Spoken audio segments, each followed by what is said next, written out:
Hey, that was a great win for us. They've had. I know their record isn't, what they want it to be. They've had to deal with a bunch of injuries, but they've played, Louisville to the wire, West Virginia to the wire. They've almost all their games have come down to the wire, and so they've had a ton of close games. And just the way how tough those guys are, and the way they share the ball. They can put you in a lot of. It's not the Princeton offense, but there's a lot of traits that are similar to the Princeton, so it puts you in some different positions that way. And I thought we did a really good job of communication. It might have been our best game of the year. The way that we communicated as a team. We have some guys on our team that are elite communicators, and we have some guys that just got to continue to get better and climbing the ladder. And I thought we showed a lot from that end of the floor. I thought it really, really helped us on the defensive end tonight. I'm really proud of that because we have to grow in that area to get to where we want to be and need to be. So I was very proud of that. Obviously, we played our bench a ton. Played 10 guys in the first half and just try to get everyone going. Because of some injuries, they're mainly playing 7 or 8 guys, and so we felt like we could try to wear them down. Obviously, we have a huge size advantage. Thought Lawson Lovering was outstanding tonight in every way. The way he communicated, the way he defended. He's just such a good defender in terms of understanding spacing and scheme. Did a great job. And then obviously 3 offensive rebounds, 7 rebounds total with 17 points, 8 for 10 from the field. I thought he really, really anchored us. Gabe Matson got going there in that stretch. I don't know what the lead was, 13, 14, whatever it was. And then he kind of got hot and scored, probably three threes. Almost in succession to really just separate and kind of, push that lead out there where it was going to be difficult for them to get back. But we had a lot of good performances tonight from a lot of different people. I thought Ben Carlson was really, really good as well. 4 for 8 from the field, 9 rebounds, 9 points. We outscored him 28-7 off of turnovers. And that was big because, we're not a team that typically forces a lot of turnovers, and I thought we really ramped some things up. We were much more active with our hands and bothering the ball tonight, which was a big key to the game, but it's something that we got to continue to do. I thought Davon Smith kind of settled in, right? It was easy to see he had 2 practices with BC and Gabe and Raleigh and playing like more, just in getting those valuable minutes in practice to kind of get his rhythm and timing, so to speak, back, and kind of maybe struggled a little bit more in the first half, but obviously really settled into that second half. It's great to see him make his kind of had that little floater for his first points as a running Ute. And then, of course, I remember how we got the pass, but Hunter got the turnover, or maybe it was just Hunter, but it was fun seeing Hunter coming down, and I had visions of him in the Powder League. He's coming down, and he could see Davon. He was looking back, and he saw Davon trailing the play, and I knew what he was going to do at that point when he threw it off the glass. And, I just think that's such a great play in that moment to just kind of signify, hey, I see you, and you are back. And to be able to do that and get the crowd excited, and those kind of plays do something for a team. I think it tells you about your team when guys are willing to make those plays. And obviously it got our crowd really, really excited with that. So a lot of good things tonight, but mainly just loved how we defended, held them to 0.59 points of possession, which is really, really hard to do. That's an elite number, and held them to 32% from the field. You talked defensively. I think they shot 50% over the first about 14 minutes. Was there a message to your guys in that final 6 minutes? They finished the half shooting 1 for 9.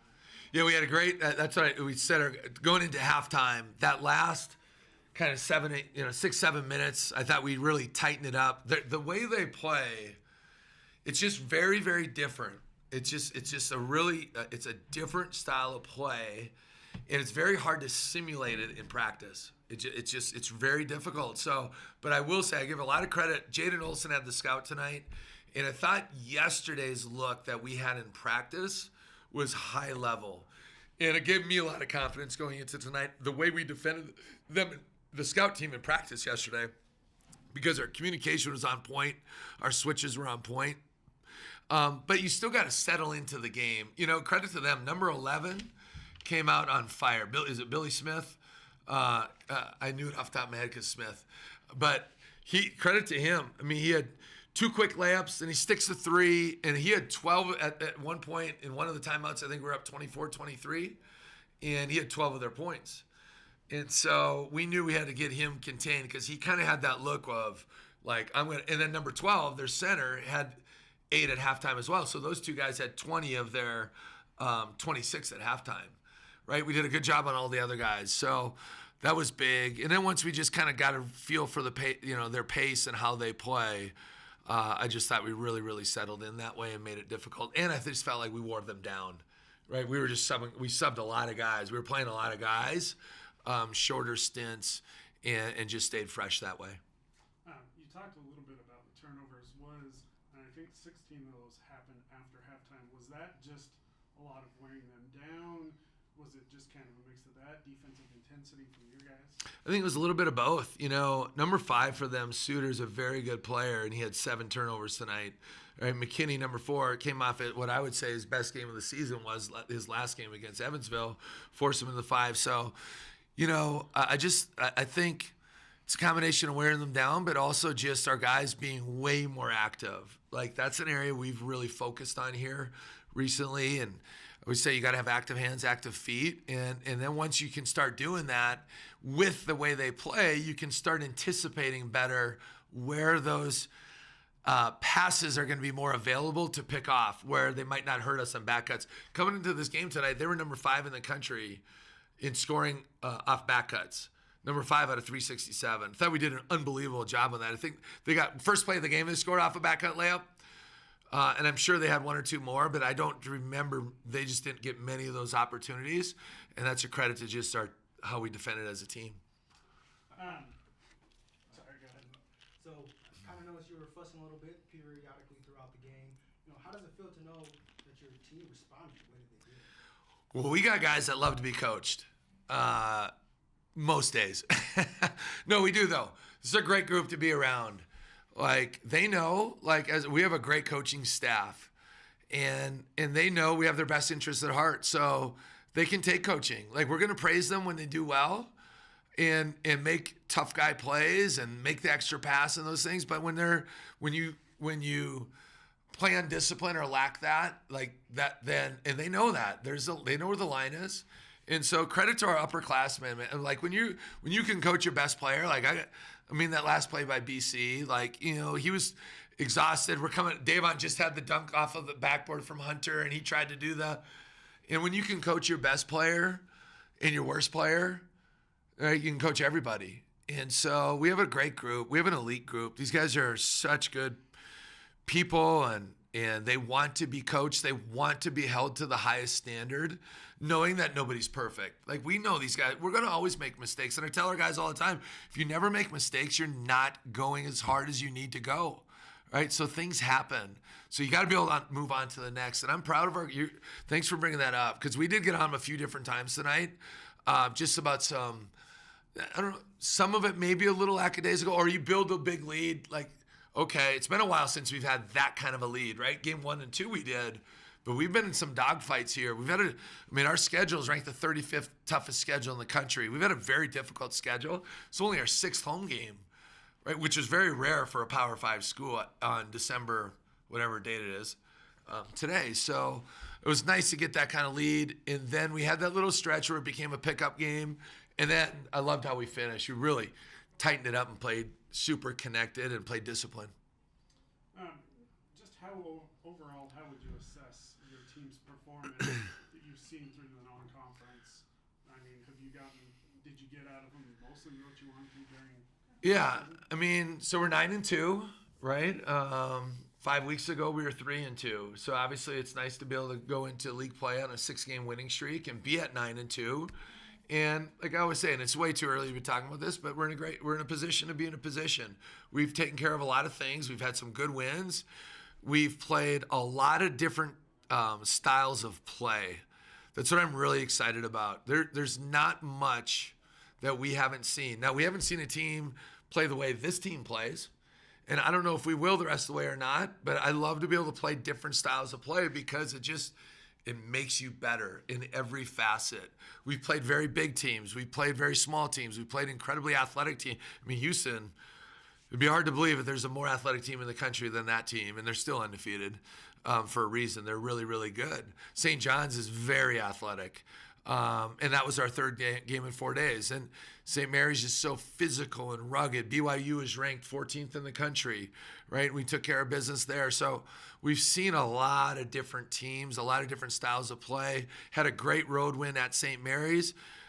We've also had 4 neutral court games, so we've had 5 games away from home. So we've played a lot of different styles of play. You know, it's very rare. We only had 11 games in non-con from November 6th till today. What is today, by the way? The 20th. So, you know, we've had real practice time where we can get better. And so, you know, I always like to say to our guy, and I haven't said this yet, but there's 3 seasons. You have non-con play, then you have league play. And league play is going to be a bear, right? And now you just get into a lot more of a rhythm. We've kind of had a little choppy schedule here. You know, BYU, then a week off for finals. Now you have 2 games in 5 days, and now you're off for 11 or, 9 days or whatever, right? And now you're going to start stacking games. 2 games every week, Thursday, Saturday. And they go quick, and you got to be on it. And so I'm really happy what we got out of our non-con. Of course, you'd love to be 11-0. Our net's 35 as of today. And we move into Washington State and Washington. And those 2 teams are playing very well. Washington State is 42 in the net, and Washington's 48 in the net. So we got 2 top 50 net teams coming in here. So we're going to have to, be ready to go. League play, the intensity ratchets up a whole different level. The physicality goes up a whole nother level. And these teams know each other a lot more, even though some of the players are different, the styles of play are very, very similar. And then, of course, the third phase is postseason play. I mean, they play a pretty unselfish style of basketball, and it's, I don't think, super popular in college basketball, so we don't get a lot of games against it. So I feel like it just took us a minute to get used to that passing and cutting, and figuring out how to defend the 3 and the cuts off ball. And once we got a feel for that in the game, I felt like it just started coming together after that. Lawson, for you had 13 of those 17 points early on.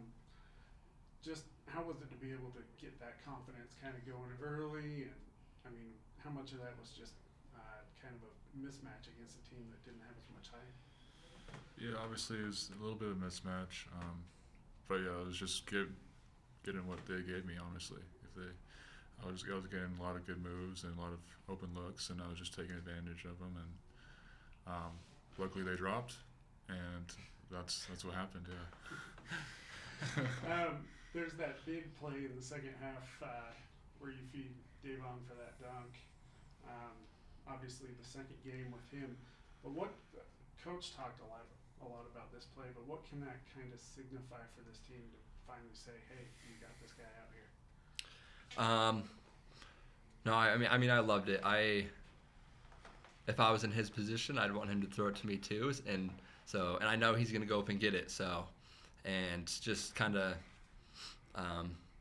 in these games leading up to conference, I think it's big to just kind of get him feeling a little more comfortable out there, so he can make more plays and more plays each game going into conference. And I just saw the opportunity and felt like it would kind of give him a little juice, a little energy, get him a little loose out there, and it was good.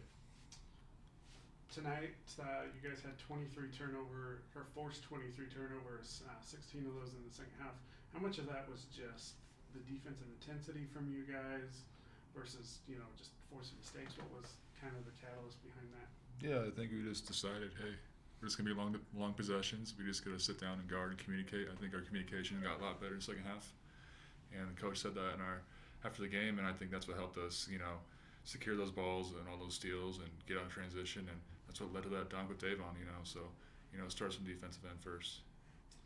And then last question, how would you guys just assess the team's performance overall that you've seen during non-conference play? Have you guys kind of gotten out of it what you think you guys need to get out of it as you ramp up for Pac-12? I think so. We've been a little up and down, and from game to game and inside the games, a little kind of like bipolar in our effort and our offensive production, defensive production, but I think in these last couple of games we've really kind of been able to crank it down and be a more consistent team and just kind of stay on the up and limit the downs, and I think we did a good job of that.